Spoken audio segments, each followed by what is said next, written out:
Ano bang mga nawala sa'yo nung bumagyo? Mga damit ko, mga toys ko.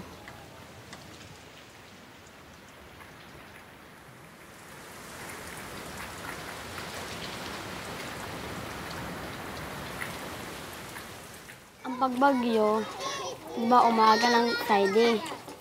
Natutulog pa ako sa Astrodome. Ginigising ako ng kapitbahay ko. Uy, gimising ka na kasi malakas ng hangin pa ako makatamaan ng mga salami. Natatakot na ako. Umiiyak-iyak na ako.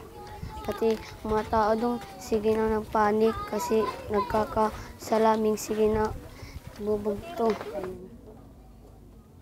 May pumunta doon sa amin pag ang hindi na malakas ang hangin, sabi niya, sa 61 daw was out. Natakot naman ako kasi ang pamilya ko dyan lang. Pagdating ng lola ko doon, wala nang mama mo. Sabi ng papa ko, inaakyat na sa Kesame, may dumating na alon na tapon siya. Wednesday, pagpunta ko dito ng gabi, may binigay na mga noodles doon sa Astrodome, binigay ko sa mama ko doon ng gabi.